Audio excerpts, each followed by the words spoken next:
السلام عليكم خوتي خواتاتي، شكرا لكم بزاف بزاف. اول حاجه كنشكركم كاملين. اي واحد جا سول عليا في الخاص كنشكرو بزاف ونقول لهم الله يجازيكم بالخير وشكرا على الدعوات ديالكم. المهم البنات، درت هذا الفيديو هذا بزاف ديال الناس كانوا كيسولونا ديال فين غبرتي، شنو كاين، شنو واقع. المهم البنات، قدر الله ما شاء فعل. الحمد لله على كل حال، يعني تصابيت بالفيروس والحمد لله على كل حال. الله يجعلها يا ربي مغفرة الذنوب. البنات بغيت غير نقول لكم البنات ما تستهزئوش بالامر، ما تستهنوش، ما تغفلوش على ريوسكم. ديروا الوقايه، خليو التباعد ما بيناتكم، ما تحيدوش البنات الكمامه، ديروا التعقيم، لان فريمون هادشي البنات راه كاين كينتشر بواحد السرعه اللي هي خياليه البنات. المهم البنات، حاولوا انكم تعاونوا ريوسكم بشي حاجه اللي كتقوي المناعه ديالكم، اللي غتحميكم ان شاء الله من بعد. المهم البنات، غادي ما نطولش لكم ان شاء الله هذا الفيديو. اللي غادي نقول لكم اولى الاعراض اللي انا يعني ارتأيت لي او تصابيت بها وحسيت بانني صافي راه غادي، يعني راه هو الفيروس. من اولى الاعراض البنات كانت كتشدني واحد الدوخه البنات عجيبه، يعني كل ما كانت هذا الفيروس غنقول كانت ربما كنتوح واحد الدوخه عجيبه البنات، ملي كضركم المعده وكتحسوا راسكم راه فيكم الدوخه، يعني كتهبطوا راسكم للارض، كتهزوا كتلقاو راسكم واحد الدوخه عجيبه فيكم. هذه من اولى الاعراض، الدوخه. يعني البنات الدوخه. ثاني حاجه الم في الراس، يعني واحد الالم ما نعاودش لكم البنات، كيشدكم الوجع، يعني كتحسوا راسكم شقيقه حاسين بالشقيقه في الراس ديالكم. ثاني حاجه البنات الحلق، يعني الحلق ديالي كيضرني، كنحس بشي حاجه واحده ليا ماشي يعني بحال الحلاقه مولا لا البنات، كنحس بشي حاجه في الحلق ديالي واحله، كنحس بشي حاجه واحده ليا في حلقي، يعني مختلف على الم اللوزتين او الحلاقه. ثاني حاجه يعني ما كثرت ما ضرني راسي، حتى عينيا ما بقيتش كنستحكم فيهم، يعني ملي كنبغي ندور عينيا هكا ولا هكا ما تنقدرش. داك الم ديال الراس اثر ليا العينين ديالي، ما بقيتش كنقدر نركز في الشوف، يعني وليت كنبغي غير نغمضهم باش ما يبقاوش يضروني. ثاني حاجه البنات المفاصل، يعني عظامي كتافي هنا كل اللي كنحس براسي انني يعني كل اللي راني صافي مهدوده ديال بصح. الحراره ديال الجسم البنات، صراحه البنات انا ما جاتنيش السخانه في راسي، ولكن خرجت ليا في الذات ديالي، يعني كنحس بذاتي سخونه باغا نحيد حوايجي، ملي كنحيد حوايجي كيشدني البرد، خاصني نلبس. المهم واحد العرق البنات، العرق، يعني كنكون جالسه ما كندير لا مجهود لا حتى شي حاجه، يعني جالسه وكنبقى نمسح داك العرق عجيب البنات اللي تيخرج من الجسم. واحد الفشله، واحد العياء والنعاسه البنات، يعني كنقول راه كنعس بالنهار وبالليل، يعني كنفيق الصباح كنفطر كنشرب الدواء ديالي وكنعاود نرجع نعس، كنوض شويه ثاني كندور شويه كناكل شي حاجه كنعاود نرجع نعس، يعني داك الناس ما كيأثرش عليا باللي كنقول حكا راه ما غاديش نعس ولا اي وقت نحط راسي خصني نعس. وقلت لكم البنات واحد الالم في الراس اللي هو عجيب. الدوخه كما قلت لكم ولا دياغي البنات. المهم البنات هادو كلهم اعراض، ولكن بغيت نعطيكم بعض الوصفات اللي استعملت كوقايه او لا كمقوي للمناعه. البنات ما كذبش عليكم، انا مشيت خديت تريتمون ديال بين قوسين هذا المرض هذا اللي ما بغيتش نذكره في القناه، راكم عارفين الحظر اللي تيوقع. المهم مشيت خديت تريتمون ديال الدواء كامله خديتها، فيها لي زونتيبيوتيك، فيها الزنك، فيها فيتامين سي، فيها دوليبران فيتامين سي، فيها فيتامين دي. المهم هادو كاملين البنات خديتهم كمكملات وكفيتامين سي اللي يعني كيعاونوا الجسم على تقويه المناعه. بالنسبه للبنات الحوايج الطبيعيه اللي انا درت في الدار ونفعوني حتى هما، ولو انني بركسه البنات ما نكذبش عليكم، يعني شدت فيا واحد المده تقريبا لليوم هما 13 يوم اللي غادي نروح لكم هذا الفيديو ديال اليوم 13 يوم باش انا اليوم كنحس براسي شويه، اللهم لك الحمد. ما بين الوصفات اللي استعملتها البنات ونفعاتني بزاف. اولا كنت كندير البنات الحسوه اولا الحريره المغربيه البيضاء اللي كنقولوا ليها الحسوه بديال البلبوله، يوميا البنات كنت كنشربها يوميا. كندير فيها ضرس ديال الثومه، كنحك فيها بصله ولا كنقطعها ولا كنشلضها كيف ما درتو ليها عشوائيه ماشي مشكل. المهم كنت كندير درس ديال الثومه صاين، ما كنحكوش، كنرميه هكاك في الحسوه. كندير البلبوله، كندير الماء بدا يطيب هو الاول، كنرمي فيه البلبوله، كنرمي فيه واحد الدرس كبير ديال الثومه، كندير شويه ديال النافع، شويه ديال حبه حلاوه، شويه ديال الصانوج، شويه ديال حب رشاد، شويه ديال الحلبه، شويه ديال الزعتر. البنات هادو كلهم كيسخنوا الذات ديالكم، لان هذا المرض هذا ما تيبغيش الحاجه البارده نهائيا. يعني اللي حس براسو فيه هاد الاعراض يبعد على الحاجه البارده، اي حاجه بارده ما تاكلوهاش. الديسير اللي كنتو غتاكلوها البنات غتاكلوه خارج الثلاجه، يعني ما يكونش في الثلاجه وتاكلوه مباشره. المهم البنات الحسوه ملي كطيب البنات ما كنديرش فيها الحليب، فقط ملي كنطيب كنخليها هكاك، يعني عاديه، بغيتوها ثقيله ولا خفيفه كيف ما بغيتوها، كتحطوها في التجبانيه ديالكم وكتزيدوا عليها زيت العود صافي البنات، وكتناولوها كاخر حاجه ملي تبغيو تنعسوا. وكناخذ البنات كاس ديال الزعتر كل نهار، كناخذ كاس ديال الزعتر لانه حتى هو مقوي للمناعه وكيحميكم البنات، كينقي اولا كيطهر القفص الصدري.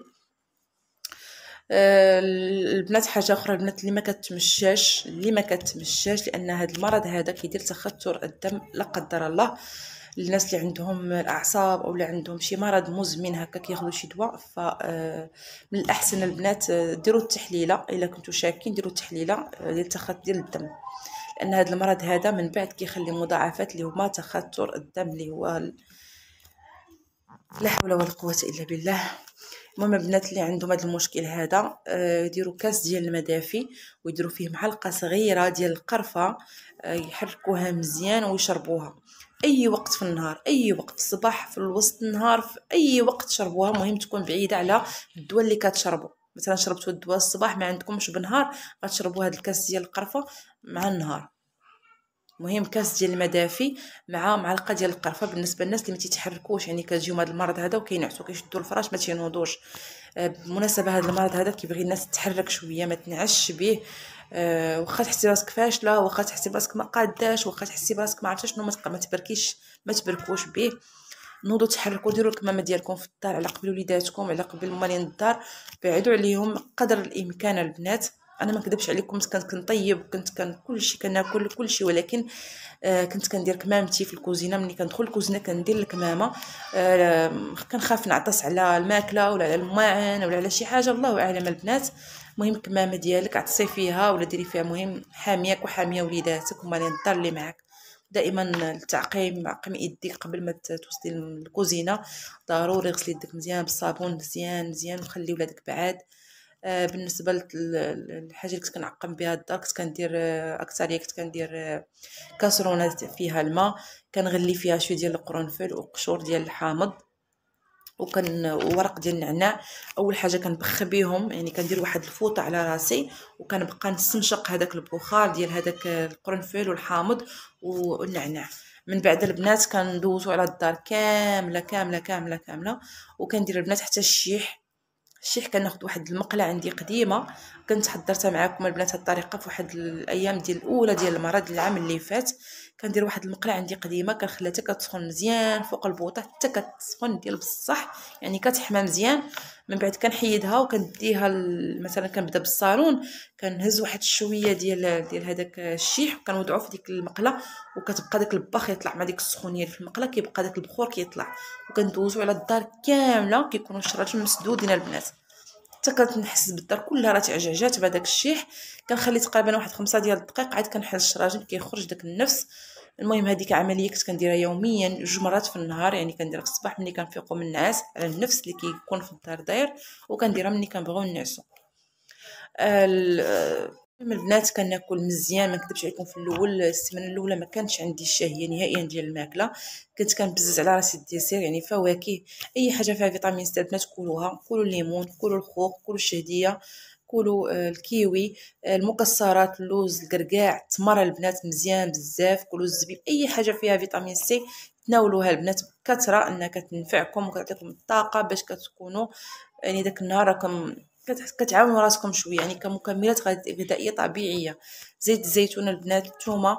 حاجه اخرى البنات بغيت نقول لكم، واحد السلطه كنت كنديرها يوميا، واحد السيده الله يجازيها بالخير نصحتني بها وعاوناتني بزاف البنات. يوميا كنت كندير واحد الشلاضه سلطه عاديه، كندير فيها مطيشه، كندير فيها بصله حمراء، كندير فيها الخيار، كندير فيها الخس، كندير فيها الفجل، وكندير فيها المكسرات، يعني شويه ديال الكركاع، شويه اللوز، شويه ديال الزبيب. كندير البنات الكرومب خضر كنقطعو رقيق وكنحطو، كنحك الثومه ولا كنقطعها حتى هي رقيقه وصافي البنات. كندير فيها غير شويه زيت الزيتون، وكندير فيها شويه ديال الملحه وشويه ديال الابزار وعصير ديال الحامض، وكناكلها. هذه السلطه يوميا وكتعرفي تاكليها كوجبه غداء. بعدوا البنات من اللحوم كيف ما كانت نوعها، سواء الحمراء او البيضاء، المهم بعدوا من اللحوم قدر الامكان، خصوصا في هذه لا بيريود هذه اللي ديال المرض. بعدوا البنات من اللحوم، حاولوا تناولوا السمك، الخضر بكثره، بخروها، ولا كاين الخضر اللي كتكال خضره بحال الباربه بحال الخيزو، يتكالوا خضرين. من الاشياء اللي كتبغي كطيب الاحسن تبخروها، ما تسلقوهاش باش ما تطيروش من هذيك المنافع ديالها. البروتين البنات مره او جوج مرات في الاسبوع. كلوا البيض مسلوق، كلوا مثلا حاجه سخونه البنات، كلوا العدس، البصاره، ولو ان دابا الصيف والحال سخون، ولكن هذا المرض هذا كيبغي الاشياء اللي كتكون سخونه، كتنفعنا من بعد في الذات ديالنا وكتعاوننا حتى المنع لرفع المناعه ديال الجسم. من اهم الاشياء البنات اللي كنبغي ننصحكم انكم ما تعيشوش مع المرض ديالكم. حاولوا انكم تاقلموا مع الجو، يعني كتب عليك الله هذاك المرض، ما عليك انك الا تعيشي معاه. ما تحاوليش انك تنعسي وتبقاي تفكري انك راكي مريضه ولا هذه، لان النفسيه كتلعب دور كبير في هاد المساله هذه. البنات النفسيه كتلعب واحد الدور اللي هو كبير بزاف. ما تخرجيش من دارك، ديري الحجر ديالك في الدار لمده ديال 15 يوم ابتداء من النهار اللي حسيتي بالاعراض حتى النهار اللي صافي كتحسي حتى النهار 15 يوم، وكتكملي الدواء ديالك. الا انت خديتي شي تريتمون ديال الدواء ودرتي تيست بطبيعه الحال، كتحسبي 15 يوم ديال الحجر ديالك، وتبقاي دائما ديري الاحتياط ديالك في الدار ما بين ولادك والعائله ديالك. المهم البنات النفسيه ديالك ضروري تبدل، ضروري انك تبقاي تحسي راسك بحال انك عاديه، جاك غير لا غريب عادي وغادي تمشي. برك نتفرج مع ولادي دائما بالبافيت البنات، ديروا الكمامه وتباعد طبيعه الحال، يعني برك انت في السداري وخليهم بعاد عليك وتفرجي معاهم عادي، هضري معاهم عادي، ولكن بالبافيت البنات تكونوا دايرين الكمامه ديالكم وتكونوا بعادين عليهم، يعني ما تكحبوا عليهم، ما تعطسوا عليهم، ما حتى شي حاجه، بعدوا عليهم، ما تمسوهمش كاع بمره، راكم الدراري الصغار راكم عارفين. عادي نهضر معاهم عادي، نشقى في الدار عادي، مزيان ديك الحركه ديال الدار. الا كنتي نضتي كتشقاي وكتحركي فلا داعي ديك الكاس ديال القرفه والماء الدافي، لا داعيه، ما عندك لاش تشربي، انك كتحركي الدوره الدمويه ديالك كتحرك الباراسيتامول البنات يوميا ضروري على الاقل 3 مرات في النهار. مهم البنات فيتامين سي مره في النهار، الزنك مره في النهار، لونتيبيوتيك مره في النهار. عاونوا ريوسكم البنات بمكملات غذائيه اللي هي الخضر، بعدوا على اللحوم كما قلت لكم، الحاجه السخونه، شربوا الحسوه، شربوا الحريره الحمراء، اي حاجه سخونه ناولوها، الفواكه بكثره، واهم حاجه الماء البنات. شربوا عفوا الماء بكثره، على الاقل واحد اطر ونص لجوج اطرو ديال الماء في النهار. الناس اللي ما كيشربوش هذا القياس ديال الناس اللي ما تيشربوش كاع بمره الماء، ماشي بالضروره تحسي بالعطش او تمشي تشربي، لا البنات اي وقيته تزي كاس ديال الماء وتشربيهم. احسن حاجه باش تشربي الماء البنات، خذوا قرعه، انا ما كذبش عليكم البنات، حاطه حدايا قرعه ديال الماء، يعني وقت ما كان هاد ملي كتشربوا في القرعه البنات ما كتحسوش براسكم انكم راه حتى تعطشوا عاد تشربوا، لا كتحلوا القرعه كتبقاو تشربوا ماشي بحال الكاس. انا خصكم مثلا عمرت هذاك الكاس خصني نشرب هذا الكاس وصافي ونرجع للور، لا القرعه كتخليك تشربي كميه كثيره ديال الماء، يعني هذا فعلا السيترو يعني نقدر نشربها كامله تنسالي عاد نتنفس، يعني ما عنديش مشكل. المهم البنات هادشي اللي كاين، الله يعطيكم الستر، تبعوا النصائح اللي كيقولوا لكم الناس الاطباء اللي هما مختصين في هذا المجال والميدان، والله يجازيكم بالخير. فهاد المرض هذا راه منتشر بواحد السرعه اللي هي غريبه، نتمنى من الله يحد الباس ويشافي يا ربي جميع المرضى المسلمين، لكن اللي كيتالم لا اللي حاس به لا اللي ما حاسش به، الله يشافي الجميع يا ربي، والله يحد الباس والتزموا بالوقايه وبالتباعد. الله يجازيكم بالخير، والله يشافي مرضى الجميع المسلمين اجمعين. وشكرا لكم بزاف بزاف على التساؤلات ديالكم، وان شاء الله غادي نولي شويه وغادي نرجع معكم اكيد بكل يعني كل طاقه ايجابيه بحول الله، وكنقول لكم في امان الله.